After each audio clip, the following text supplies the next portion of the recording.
തദ്ദേശ തെരഞ്ഞെടുപ്പ് ഫലം പുറത്തുവരാൻ മണിക്കൂറുകൾ മാത്രം ശേഷിക്കെ ഇടുക്കിയിൽ മുന്നണികൾ കടുത്ത പ്രതീക്ഷയിൽ. മുൻ തെരഞ്ഞെടുപ്പുകളെ അപേക്ഷിച്ച് ജില്ലയിലാകമാനം വലിയ മുന്നേറ്റം ഉണ്ടാക്കാനാകുമെന്ന കണക്കുകൂട്ടലാണ് NDA.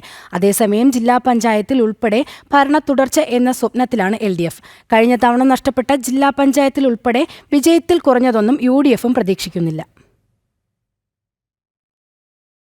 കഴിഞ്ഞ തവണത്തെ അപേക്ഷിച്ച് ഇടുക്കി ജില്ലയിൽ പോളിംഗ് ശതമാനം കുറഞ്ഞത് തങ്ങൾക്ക് ഗുണം ചെയ്യുമെന്ന ആത്മവിശ്വാസത്തിലാണ് ഇടത് വലത് NDA മുന്നണികൾ. ഇത്തവണ ജില്ലയിൽ പോൾ ചെയ്തത് 71.78% മാത്രമാണ്. കഴിഞ്ഞ തവണത്തെ അപേക്ഷിച്ച് 3% കുറവ് ഇത്തവണ രേഖപ്പെടുത്തിയിട്ടുണ്ട്. UDFന്റെയും LDFന്റെയും കോട്ടകളിൽ പോലും പോളിംഗ് കുറഞ്ഞു. ഇത് NDAക്ക് ഗുണം ചെയ്യുമെന്നാണ് വിലയിരുത്തൽ. കനത്ത ത്രികോണ മത്സരം നടന്ന തൊടുപുഴ നഗരസഭയിൽ 79.17% പോളിംഗ്. ഓരോ വോട്ടും എത്തിക്കുന്നതിൽ തങ്ങൾ വിജയിച്ചുവെന്നാണ് മുന്നണികളുടെ വാദം. കഴിഞ്ഞ തവണ 8 സീറ്റുകളിലാണ് തൊടുപുഴ നഗരസഭയിൽ BJP ജയിച്ചത്. ഇത്തവണ കൂടുതൽ സീറ്റുകൾ നേടി അധികാരത്തിലെത്താനാകുമെന്ന പ്രതീക്ഷയിലാണ് NDA സഖ്യം. വട്ടവട, ഇടമലക്കുടി ഗ്രാമപഞ്ചായത്തുകളിലും NDAക്ക് വിജയപ്രതീക്ഷയുണ്ട്. തൊടുപുഴ നഗരസഭയിൽ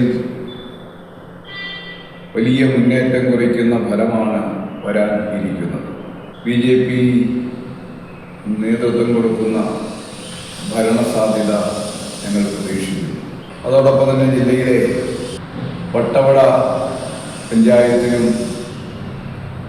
ഇടമലക്കുടിയിലും മറ്റ് നിരവധിയായ പഞ്ചായത്തുകളിലും വലിയ പ്രതീക്ഷയാണ് തെരഞ്ഞെടുപ്പിന് ശേഷമുള്ള വിശകലനത്തിലൂടെ ഞങ്ങൾക്ക് ബോധ്യമാകുന്നത്. ജില്ലാ പഞ്ചായത്തിലേക്ക് ഏറ്റവും കുറഞ്ഞ പോളിംഗ് നടന്നത് പൈനാവ് ഡിവിഷനിൽ നിന്നാണ്. CPM ജില്ലാ സെക്രട്ടേറിയറ്റ് അംഗം റോമിയോ സെബാസ്റ്റ്യൻ മത്സരിച്ച ഡിവിഷനിൽ പോളിംഗ് കുറഞ്ഞത് LDFൽ ആശങ്ക പരത്തിയിട്ടുണ്ട്. വൈകി പ്രഖ്യാപിക്കപ്പെട്ട UDF സ്ഥാനാർത്ഥിക്ക് പ്രചരണം കാര്യക്ഷമമാക്കാൻ കഴിയാതെ പോയതും NDAക്ക് പ്രതീക്ഷ നൽകുന്നു.